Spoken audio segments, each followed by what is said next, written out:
Mahigit 100 billion pesos daw ang nasayang dahil sa korupsyon sa mga proyekto ng gobyerno. Ilang Pilipino rin daw sana ang nagkatrabaho kung hindi nakukulimbat ang pondo. Narito ang agenda report ni Dexter Ganibe. Libo-libo ang mga dumadagsa sa mga mega job fair na kinakasan ng DOLE sa nakalipas na 3 taon.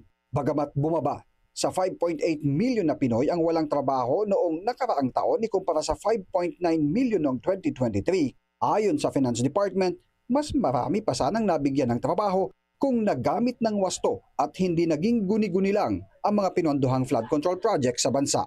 Sabi ni Finance Secretary Ralph Recto, maaring umabot ng higit sa 118.5 billion pesos ang kabuuang pondo ng gobyerno ang napunta sa ghost projects mula 2023 hanggang ngayong 2025 na kung natuloy sana, libu-libo rin ang nabigyan ng trabaho. Katumbos po nito ang 95,000 hanggang 266,000 na trabaho na sana'y napakinabangan ng ating mga kababayan. That is why we fully support the President's directive to closely scrutinize the national budget. Malaking dagok anya sa ekonomiya ng bansa ang mga maanumalyang proyekto, lalo na sa kanila na todo ang pangangalap ng pondo sa pamamagitan ng masigasig na pangongolekta ng buwis para matustusan ang gastusin ng gobyerno. Halimbawa niya ngayong 2025 na pinaglaanan ng 6.35 trillion pesos na budget, nasa 4.64 trillion pesos lang dito ang kayang tustusan ng gobyerno mula sa mga koleksyon ng buwis. Ang higit 1.71 trillion na kakapusan, inuutang ng gobyerno at ito ang inilalaan sa iba't ibang proyekto. Lahat ng flood control, lahat ng tulay, lahat ng airport, seaport, kalsada, bridge, ay inuutang natin yan. Kaya dapat gastusin natin ang tama.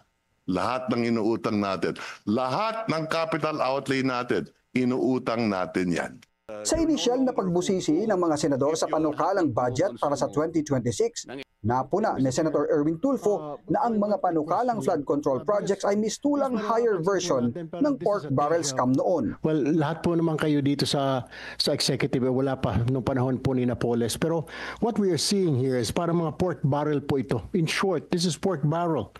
Plain and simple. Kasi ang nangyayari ngayon, flood control programs, parang deja vu po ng pork barrel scam ni Napoles. Mas malala nga ito dahil itong mga budget sa anomalya, mga infrastructure projects, ay bilyon-bilyon na baka umabot pa nga ng trilyon. Paano tayo makakasiguro ngayon, Mr. Chair, na walang pork barrel dito sa 2026 NEP?